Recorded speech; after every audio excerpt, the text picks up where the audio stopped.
It upsets me that our government can throw away its own people so easily, and it's so clearly evident here. So getting more people into this space to transform not just this house, but the street, and then the block, and then, that could be nice.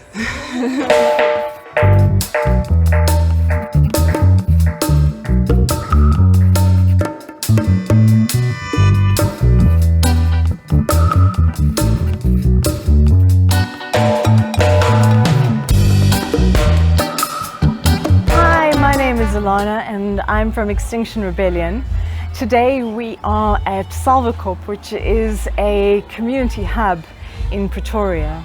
The reason we're here is we're part of the food security initiative of Extinction Rebellion, and the specific initiative that we are working with today is food sovereignty. What we're speaking to is an aspect of Extinction Rebellion known as regenerative culture. Hi, my name's Matt Perkis. I'm from Johannesburg, Gauteng. Eco-Synergy Designs is my brand, and we're here today installing a food garden in Salvokop.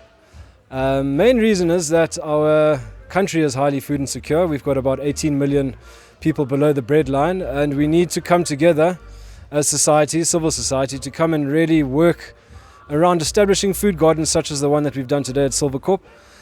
I'm Kwezi. I'm a conceptual artist. I believe that every day is a chance to make art just by existing. So why not do that in the most epic way possible? So can you guys tell us a bit about the intention? We just need some nutrients in the soil. We're preparing a garden there to plant, and we just need some new life, a compost. And some of our volunteers did bring one bag. We just, instead of waiting for more so we should from the shop, just try to taking some nutrient-rich soil around us. Nice. My name is Ali Duncan Hatani, which means take or chase. This place where we are is called Salvokop. It's a very heritage site of one of the most respected places in Pretoria.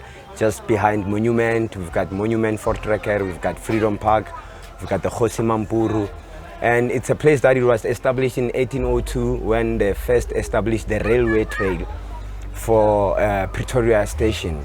I'm Sipiwe Sitole from African Marmalade. I'm a farmer, and I'm here to support this community to help them grow their own food and that they would consume as well as be able to share and sell in the area.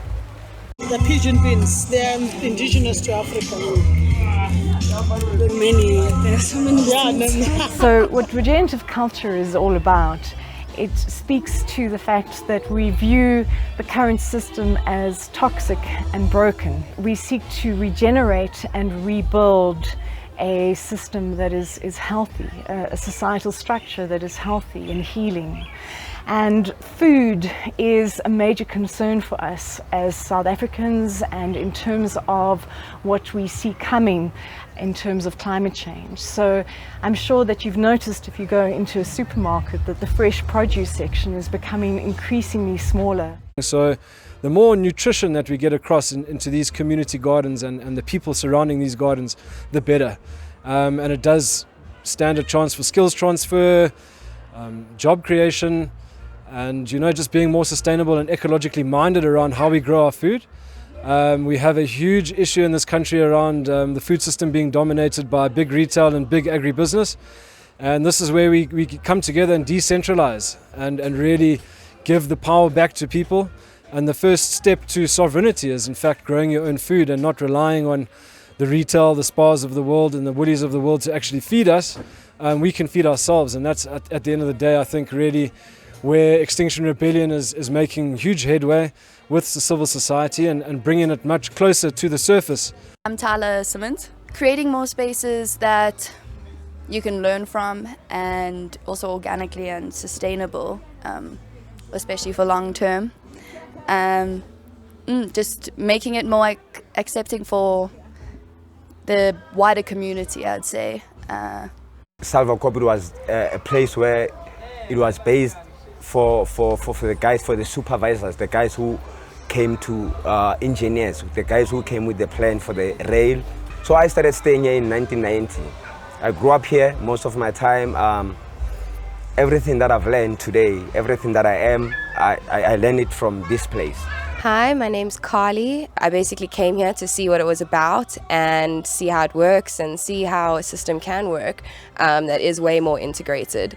So I'm also interested in the healthy living side of it and how to make people implement healthy daily habits and healthy mindsets and just integrating that more into society as well. In the garden, for example, we've got things like indigenous sweet potato, millet, garlic, marjoram, thyme, spinach, beetroot, you know, so it's really about creating a culinary biodiversity in the area for people to start getting different types of nutrients in them, because each plant has a different type of nutrient. So the more broader spectrum you're consuming, especially like a moringa tree, for example, which you've planted one today, you get a really broad spectrum of nutrients. So it really does help with overall nutrition.